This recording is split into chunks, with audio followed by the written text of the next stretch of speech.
It was late September when I moved into the cabin. When the aspens turned gold, and the air smelled like pine resin and cold earth, I finally found some respite. After 15 years amid constant noise in the city, the sirens, the hum of traffic, or neighbors, it was silence that I craved. This cabin was exactly what I needed. 12 miles from civilization with no visible neighbors. In the quiet of the sky and forest that could settle into your bones with the amount of peace it produced. My first few weeks went exactly as I had dreamed. I fell asleep to the wind nestling through the trees and woke to birdsong, lively chirping in the background. I also learned to identify all the sounds I heard around me, whether it was the rustle of a deer moving through the underbrush, the screech of a red-tailed hawk, or the crack of branches settling in the cold. I sat on the porch with my tea one night, just listening to absolutely nothing, beautiful to say the least. Then, the first disturbance. I came across it on a Thursday mid-October. It was around 2 a.m. when I woke up to the scraping sound, something near the back of the cabin. It wasn't loud, just persistent, something dragging against the exterior wall. I lay there listening, trying to place it and figure out who it was. But after a few minutes of making the noise, it stopped. I reasoned it must have been a raccoon or some other animal, maybe a branch swinging in the wind. I went back to sleep unharmed. But then it was there again 2 nights later, the same exact time, the same exact location, but this occurrence lasted longer. This occurrence may have been 5 minutes, and then it stopped abruptly. I got up, checking the back door, just to find it was locked, shining a flashlight through the window. But there was nothing except my own reflection in the darkness beyond. I walked the perimeter in the morning, but nothing. No marks, no fallen branches, no tracks near the wall at all. It was the 3rd week in October by the time it started happening every few nights. It always happened between 1 and 3 a.m., keeping me from a good night's sleep. Sometimes it was scraping. Other times it was a soft thud against the side of the house, and still other times footsteps, or what sounded like footsteps at least, circling from the back of the house to the side. I just waited there, hoping that it was nothing, that it was just my mind playing tricks on me. I listened, I checked, and always nothing. It had to be animals, I told myself, bears even, although I had seen no claw marks or scat. Possibly deer bumping into things, or branches I couldn't identify in daylight. The woods were full of sounds, and maybe I just didn't understand some of them yet. This had to be normal, right? It just had to be adjusting. But then, the sounds started to change. They started moving closer and closer to the windows. There was one night in particular, when I heard something directly outside my bedroom with a slow, methodical dragging sounding like fabric against glass. I turned on every light as soon as I could and looked out the window. There was nothing, just my pale face staring back at me in the black forest beyond. I even checked the motion sensor light on the porch, and it hadn't been triggered. The sleeping got worse. I told myself during the day that I was just being ridiculous, letting isolation get the best of me, but it was at nighttime, lying in the dark, that I heard it. Footsteps on gravel, a soft creak on the porch step, or a pause at the front door, waiting. Then one night in early November, I heard it breathing. It wasn't animal breathing, nor the heavy panting of a dog or the snuffling of wildlife outside. No, this was measured, controlled, like a human. It came from just outside my bedroom window, patient, rhythmic, even. I didn't move because I didn't want to believe that my life was somehow in danger. And after what felt like an hour, it stopped. Just as it had appeared, so it ceased to exist. That's when I found it, the next morning, a cigarette butt in the gravel just beneath that window. It was relatively fresh. I tried to rationalize it. Maybe it had been there the whole time. Maybe it was there when I moved in, or from a previous tenant. But I knew I had raked that area myself about 3 weeks ago. And that butt wasn't weathered either. It had been there recently. The doors, the windows, the crawlspace entrance.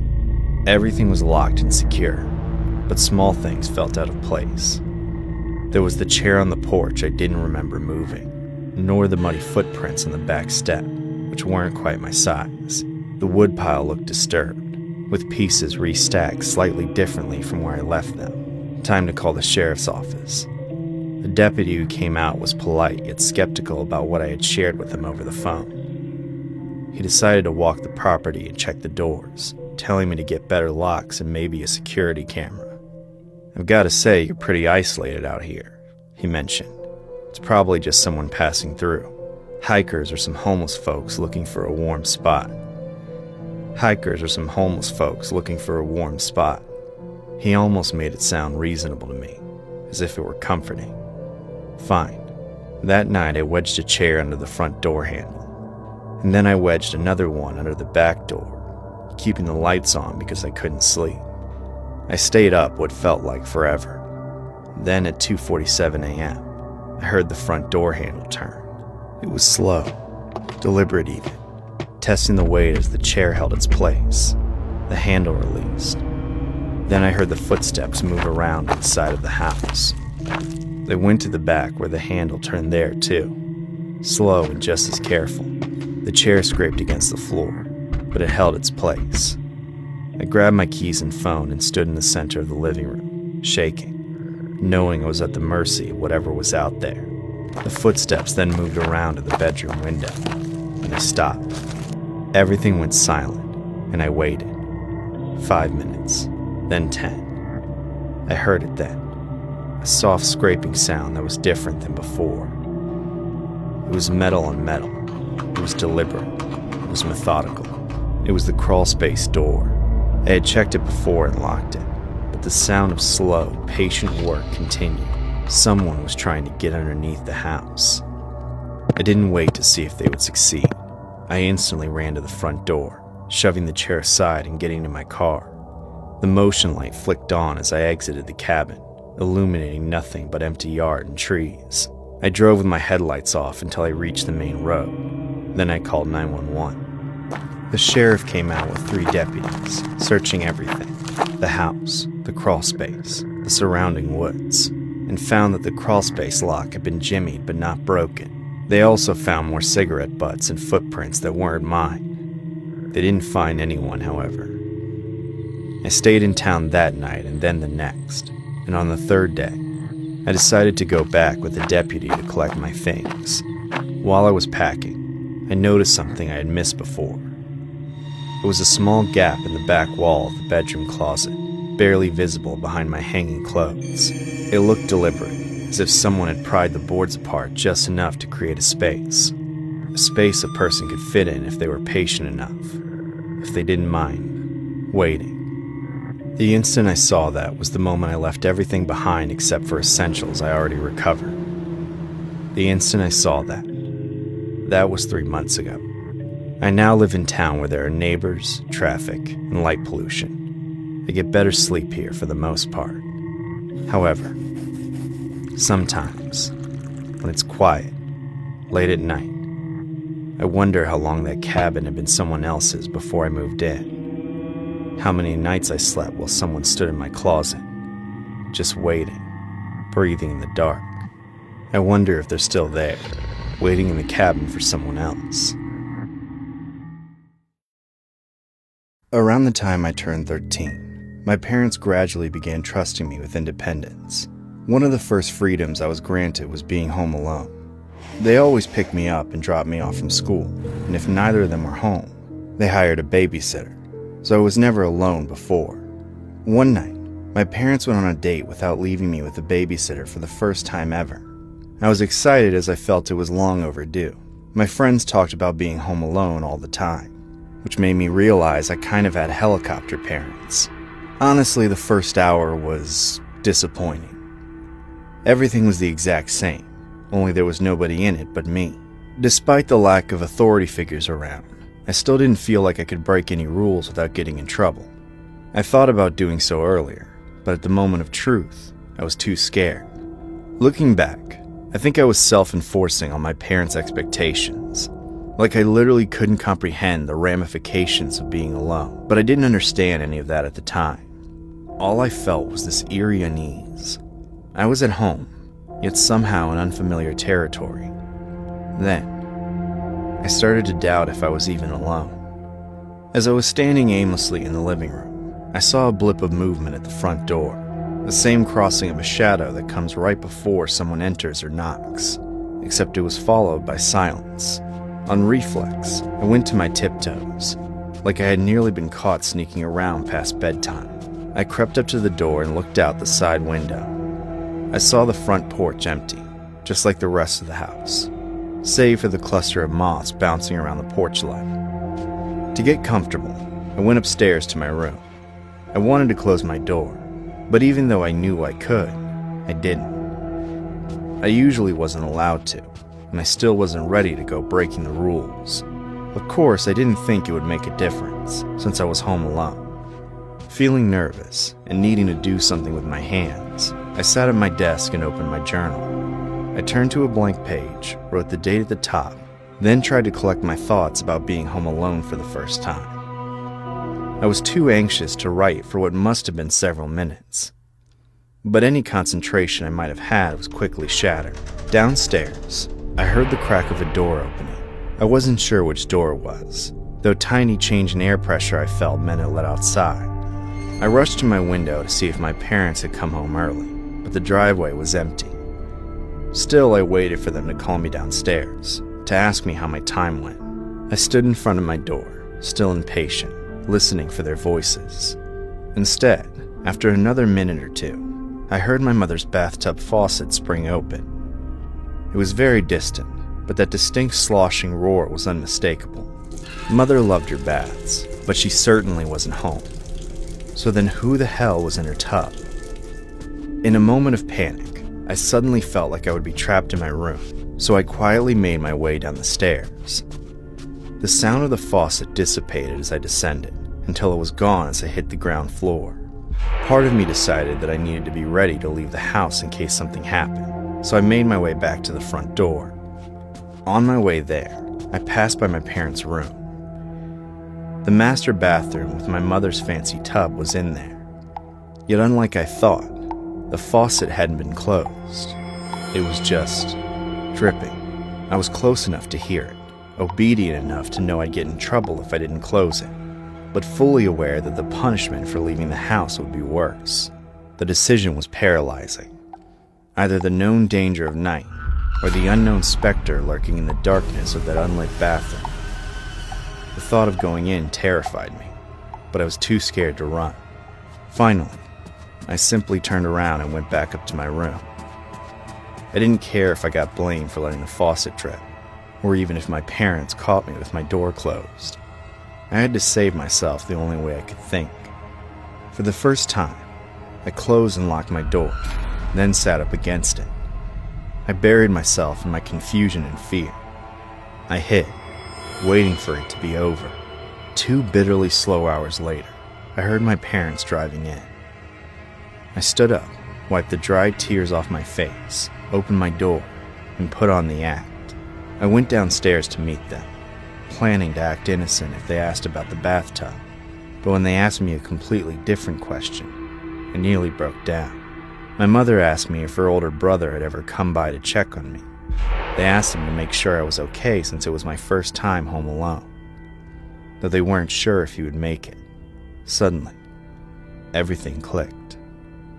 Who else had access to the house? And who else knew I was alone in it but him? My own uncle. It must have been him. At the time, I stammered but managed to lie and said that nobody had come. I didn't fully understand what had gone down, but I was worried I'd never see an ounce of freedom again if I started making accusations, or if I even admitted that someone else had been in the house. Years later, I still don't know 100% if it was truly my uncle, but I've never trusted him since.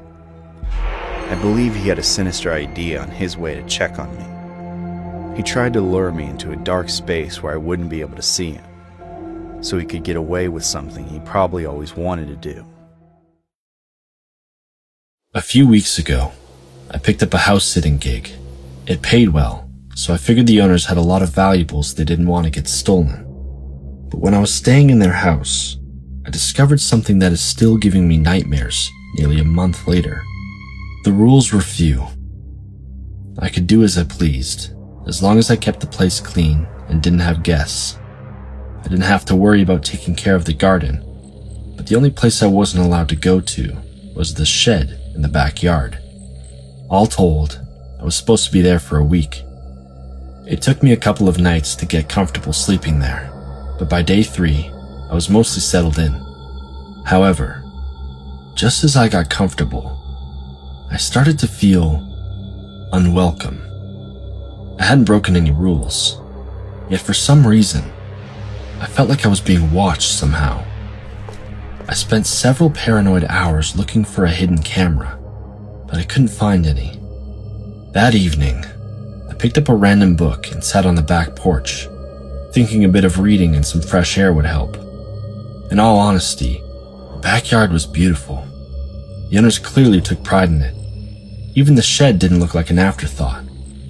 It was made in the same style as the rest of the house, with a shingled roof, a well-sealed door, and a window on one side.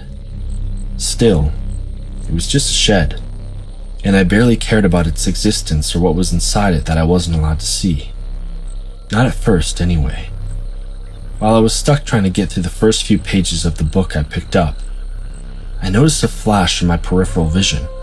If I wasn't mistaken, the light inside the shed flicked on. But by the time my eyes focused, it was off again. That, or it had always been off. I really couldn't tell. After staring at it for a bit and not seeing any changes, I figured I was mistaken. Probably just another light in someone else's backyard, flickering through some trees, or maybe I just completely imagined it. Either way, I decided reading wasn't my jam, so I went back inside and opened a bottle of wine. That seemed to help my mind stop running on overdrive, and after watching TV for a couple hours, I went up to the guest room and slept. The next morning, I woke up with a minor headache and the return of the same nagging anxiety from before. I'd already checked everywhere I could think of for something weird in the house, so the only place left to look was the shed. Of course, I wasn't supposed to enter it, but I was never explicitly told I couldn't peek through the window. I got dressed, and I went out and stuck my face up against the glass, trying to cup my hands around my eyes for a better view. But it was truly pitch black in there. Disappointed, I gave up and got ready for work. Even though I was getting paid to house sit, I figured I could pick up a few shifts for even more cash. Maybe even shake my nerves about the place. That night, I got back to the house and immediately took a shower. I wasn't thrilled that there was a window over the tub, but I figured nobody was looking through it. I did start to think I should risk getting in trouble and invite a friend over to keep me company. So I went back downstairs to the living room. I had my phone out, thinking of who to call. Just then, as I was standing near the entrance to the backyard, I noticed a light I could have sworn I'd never seen before, except maybe once. It was the light inside the shed, shining through the window. I wasn't sure if it had just turned on, or if I hadn't noticed, but one thing was painfully clear. There was a person inside. Their silhouette was in full view, motionless and backlit, but I knew they were looking at me. There was nothing else to look at, and I was barely dressed. I knew I had to get the hell out immediately. I ran to both the doors and made sure they were locked. Then I rushed upstairs and threw all my belongings into a bag. I didn't double check or clean anything. I just ran downstairs and out of the house, right into my car parked in the driveway. As I drove away, I called the owners of the house, telling them there was someone in the shed. They kept telling me I must be mistaken, but I told them exactly what I saw. Then they went quiet, and I realized they must be hiding something. I asked them if they knew, and after forcing it out of them, they admitted it. The whole time I was meant to be alone in their house, they neglected to tell me about their son who lived in the shed. They said it was air conditioned and furnished, but he just had a lot of problems with, well, I don't know, because that's when I hung up. I didn't want to hear about what kind of freak I had been neighbors with for the past 4 days.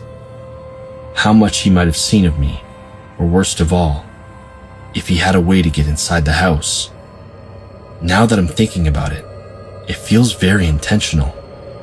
If someone was living there already, why hire a house sitter? I don't think it's a coincidence they hired a woman either. In some sick way, it feels like they wanted us to meet. To what end? I don't care to consider. Afterwards, the owners kept calling and texting me, apologizing for the misunderstanding and begging me to come back. When I ignored them, they sent me the money for the days I spent there, and then asked me to not call the police. I hate to admit no crime was committed, but while I'm not going to put their name and address on blast for fear of getting sued, I'm sure as hell going to tell everyone about this. Back when I still lived with my parents, I had an encounter that changed the way I think. I used to not be a paranoid or anxious person when it came to safety, until this one night. My parents had a 2-car garage that was attached to the house via the back door. We went in and out that door quite frequently, and since it was protected by the garage doors, which only opened to one of our clickers, we kept it unlocked. On top of that, we had a security system that chimed whenever a door or window opened or closed, though we only armed it when we were going away and leaving the house unoccupied. Otherwise, it just felt like a nuisance. I would come to change my mind about that. One night, I was home with my parents, and while cooking dinner, my dad accidentally tripped the kitchen breaker. Apparently, he was running the microwave, the air fryer, and the blender at the same time, overloading the circuit they were all connected to. No big deal. They just sent me to reset the breaker. The panel was close by in the garage, so I didn't mind. But when I opened the back door and stepped inside the garage, I stopped in my tracks. Something wasn't quite right. Something tiny and almost insignificant. It took me a moment to figure it out. The lights were already on. Usually, when I went into the garage, it would be completely dark for a moment. Then the lights would turn on. The main light in the garage is motion activated, so it only comes on when it detects movement. I was pretty sure that nobody had been in or out of the garage for at least an hour, more than long enough for the light to turn itself off. Of course, it was the tiniest thing, easily chalked up to be the lights being old or glitching, or any number of reasons. More important to me at the time was resetting the breaker, so I went over to the panel, found the flip switch, and then reset it before going back into the house. I didn't lock the door or set the alarm behind me. I didn't feel a reason to, and I never did for the rest of the night. The next day was a Saturday. I was home from school, but my parents were both busy running errands all day. After the little trouble cooking dinner the previous night, they decided to eat out that evening, though I asked them to just bring me something, as I kind of hated third-wheeling my parents. So, I was alone pretty much all day and into the night. I enjoyed the quiet hours playing video games in my room. Then, around 9 p.m., I heard the alarm system chime. I figured it was my parents coming home from dinner, so I expected to hear them talking any second. But there was only silence. Feeling hungry, impatient, and a little confused, I paused my game and listened more intently. Still nothing. Nobody calling me to come eat. I was home alone, and yet the door had opened somewhere. At least, that's what I was being told. Suddenly, an unnerving idea popped into my head, forced me to get up, carefully checking every window and door to make sure they were locked and untampered with. Then it hit me. The back door was always unlocked. I rushed over to it, hoping I wasn't walking into a trap, trying to convince myself I was freaking out over nothing. When I reached the back door, I hesitated, second-guessing myself. Eventually, I got the nerve to walk up to it. I put my fingers on the deadbolt, knowing my parents would be annoyed when they walked into a door that was always supposed to be open without a second thought. but feeling certain I had to do what we never did: lock the back door. The second I threw the bolt, I felt a rush of relief. The mere sound of it was satisfying. I stepped back, thinking there was a chance I had been too late. But then something very different happened. Without warning, the door shook. The handle twisted as the door yanked back into the bolt. Someone was on the other side, and they were trying to pull it open. I freaked out and ran off to barricade myself in my room and call the police. I didn't know if that person was going to try and break in and get me or what, but I wasn't taking any chances. Yet, before I finished dialing, I heard another sound: the garage door opening. With my senses heightened from the adrenaline, I could hear the hum through the walls, and when I looked out my window and saw headlights, I knew my parents were coming home. Fearing they were in danger, I ran back to the garage.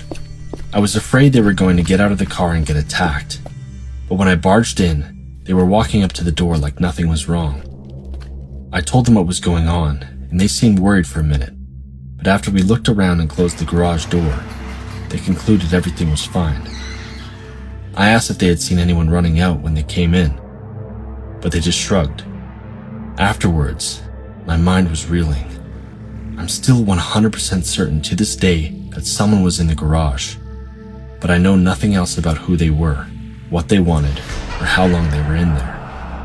At least a day, right? They had to have snuck in behind a car at some point, but they could have opened the garage door from the inside and left any time they wanted.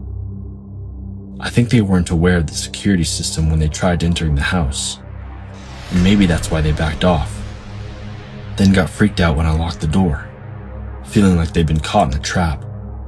All I know is that despite everyone saying I'm overthinking all of this, something terrible could have happened that night, and I'm going to make sure I never get that close again.